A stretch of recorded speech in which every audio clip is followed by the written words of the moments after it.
जय हिंद दोस्तों, सभी को मेरा नमस्कार। दोस्तों, आज हम बात करने वाले हैं एनसीएफ 2005। देखिए, एनसीएफ क्या होता है कि नेशनल कुरिकुलम फ्रेमवर्क, यानी कि राष्ट्रीय पाठ्यचर्या की रूपरेखा। आज इसके बारे में हम लोग विस्तार से पढ़ने वाले हैं कि आखिर एनसीएफ जो है ये कौन सा स्थान पर है, तीसरा है, चौथा है। इसके बारे में हम लोग पूर्ण जानकारी प्राप्त करते हैं। इसमें बच्चों को विकास का क्या है, एनसीएफ का उद्देश्य क्या है, आज इसके बारे में हम लोग चर्चा करेंगे। सबसे पहले आप ध्यान देंगे कि जो एनसीएफ 2005 है, नेशनल कुरिकुलम फ्रेमवर्क, इसका फुल फॉर्म आता है नेशनल कुरिकुलम फ्रेमवर्क, यानी राष्ट्रीय पाठ्यचर्या की रूपरेखा। तो एनसीएफ 2005 के जो अध्यक्ष हैं प्रोफेसर यक्षपाल जी हैं, और एनसीएफ 2005 के जो निदेशक हैं प्रोफेसर कृष्ण कुमार हैं। और टोटल जो है 4 एनसीएफ है। और ये तैयारी जो है, यानी कि एनसीईआरटी ने इसे तैयार किया है।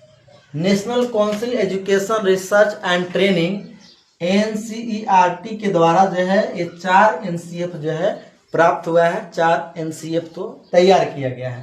पहला जो है 1975 में, और दूसरा जो है 1988, और तीसरा जो है 2000, और चौथा जो है 2005 है। अब एनसीएफ 2005 की उत्पत्ति जो है कैसे हुआ है, तो एनसीएफ 2005 की उत्पत्ति जो है रविंद्रनाथ टैगोर से प्राप्त हुआ है, जो उनका निबंध था सभ्यता और प्रगति। इन्हीं से जो है एनसीएफ जो है प्राप्त हुआ है, जो 8 अनुसूची में जो है शामिल किया गया है। एनसीएफ 2005 का उद्देश्य क्या है, इसका मकसद क्या है, यानी कि उद्देश्य क्या है। इसका जो मकसद है कि बच्चों को जो है सर्वांगीण विकास, यानी कि ऑल ओवर कहने का मतलब कि सर्वांगीण उन्हें जो है बच्चों का विकास करना है। सतत एवं व्यापक मूल्यांकन, जिसे हम जो है सीसीई भी बोलते हैं। इसमें होता क्या है कि बच्चे में एक नवीन सोच हो, नई सोच हो, तार्किक शक्ति हो, सोचने समझने की क्षमता हो, और उन्हें चिंतन, यानी कि क्रिटिकल थिंकिंग, यानी चिंतन, ये सब चीज़ों का जो है विकास करना है, डेवलपमेंट करना है। इसका उद्देश्य यही है। स्कूली शिक्षा से इसे जोड़ना है। जो रटने वाली जो प्रणाली है उससे मुक्त किया जाए, बच्चों को रटाने के ज्ञान को हटाया जाए और उसे समझाने की कोशिश किया जाए, उसके बारे में डिटेल से जानकारी देने की कोशिश किया जाए। जनमुखी विकास हो, बच्चे में जो है चेहरे पर एक स्माइल हो, बच्चा हंसते हुए मुस्कुराते हुए पढ़ाई करे। ये नहीं कि उस पर ज़्यादा हम बोझ दे दिए हैं, अब बच्चा जो है चेहरे पर किसी प्रकार का कोई स्माइल नहीं है।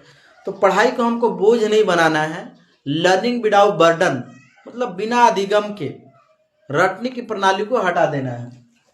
अब एनसीएफ 2005 नेशनल कुरिकुलम फ्रेमवर्क, इसके सिद्धांत यानी प्रिंसिपल जो है, इसके प्रिंसिपल जो है 5 है।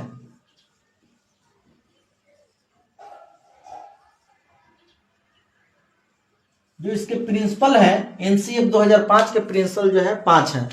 पहला प्रिंसिपल क्या कहता है कि ज्ञान को बाहर जीवन से जोड़ना। बच्चों को जो नॉलेज है, जो ज्ञान है, उसे जो है बाहर की दुनिया से जुड़ना है। जो नॉलेज, जो ज्ञान है, सिर्फ क्लास में ही और घर में ही नहीं रहेगा, बल्कि पूरी दुनिया में जो है उसे रिलेट करना है, उसे जोड़ना है, कॉन्टेक्ट करना है। दूसरा क्या है कि रटने की प्रणाली को खत्म किया जाए। जो बच्चों को रटाने की जो आदत होती थी, बच्चों को कुछ भी चलो रट के इसको याद कर लो, लेकिन रटन विद्या घटते जाता है। तो रटाने की जो प्रणाली है उसे खत्म किया जाए। अब बच्चों को ज़्यादा से ज़्यादा अंडरस्टैंडिंग कराया जाए, बच्चों को ज़्यादा समझाया जाए, ताकि बहुत दिनों तक याद रह सके। तो रटने की प्रणाली को खत्म किया जाए। तीसरा जो है पाठ्य पुस्तक पर केंद्रित न हो। जो बच्चे हैं सिर्फ पुस्तक पर ही केंद्रित नहीं हो, बच्चों को बाहर का भी ज्ञान दिया जाए, संस्कारिक ज्ञान भी दिया जाए। बच्चे के अंदर में व्यवहारिक ज्ञान हो, कैसे उठना है, कैसे बैठना है, कैसे लोगों से बात करना है, यानी कि पाठ्य पुस्तक पर ही केंद्रित नहीं रहेगी शिक्षा, आगे के बारे में भी उन्हें जानकारी दिया जाएगा। वोकेशनल कोर्स जो होती है, बंडेज पट्टी हो गया या इलेक्ट्रॉनिक हो गया, कारपेंटरिंग हो गया, कढ़ाई हो गया, बिनाई हो गया, माली हो गया, सिलाई हो गया, ये सब चीजों का भी नॉलेज दिया जाएगा, यानी कि सिर्फ पुस्तक पर ही आधारित बच्चे नहीं रहेंगे। चौथा नियम क्या कहता है, चौथा सिद्धांत कि कक्षा कक्ष की गतिविधियों से जोड़ा जाए, कक्षा कक्ष की गतिविधियों को जोड़ा जाए और इसे लचीला बनाया जाए। पढ़ाई को जो है लचीला बनाना है, इंटरेस्ट बनाना है, रुचि पैदा करना है, ताकि बच्चा जो है ध्यान से पढ़ सके, उसमें इंटरेस्ट ले सके। जिस प्रकार जो है 3 घंटे की फिल्म को लोग जो है बहुत इंटरेस्ट के साथ देखते हैं और उसे याद भी हो जाता है, उसी तरीका के पढ़ाई भी जो है एक इंटरेस्ट, एक रुचि तरीका से पढ़ाया जाए, ताकि बच्चों के अंदर में एक सीखने की लालसा उत्पन्न हो। पढ़ाई को लचीला बनाना है, हार्ड नहीं बनाना है। पांचवा जो है राष्ट्रीय महत्व बिंदु पाठ्यक्रम में जोड़ा जाए। जो नेशनलिटी चीज है, जो राष्ट्रीय चीजें है, उससे बच्चों के स्कूल में जोड़ा जाए, ताकि बच्चे जान सके कि आखिर ये चीज होता क्या है। तो पहला क्या है, ज्ञान को बाहर की दुनिया से जोड़ना है। दूसरा जो है रटने की प्रणाली को हटा देना है, इसमें ज्यादा सिखाने की कोशिश करना है। बच्चा सिर्फ पुस्तक पर ही केंद्रित नहीं रहेगा, बाहर का विज्ञान सीखेगा। और चौथा जो है कक्षा कक्ष की गतिविधियों से रिलेट किया जाए और उस बच्चे को जो है आपको लचीलापन सब्जेक्ट को बनाकर उसे पढ़ाया जाए। और पांचवा जो है राष्ट्रीय महत्व बिंदु से उसमें शामिल भी किया जाए। अब एनसीएफ का सूत्र क्या होता है कि शिक्षा बिना बोझ के, लर्निंग विदाउट बर्डन, यानी यह जो है 1993 में हुआ था। प्रोफेसर यक्षपाल कमेटी का गठन जो है 1992 ईस्वी में हुआ था और यक्षपाल समिति में कुल जो है 38 सदस्य होते हैं। और शिक्षक की भूमिका क्या होना चाहिए, तो शिक्षक देखिए कोई ज्ञान का स्रोत नहीं है।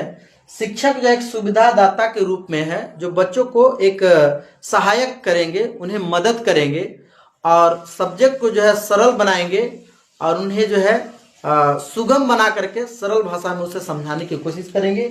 यही शिक्षा की भूमिका है।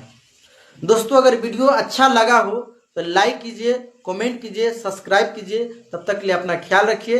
धन्यवाद।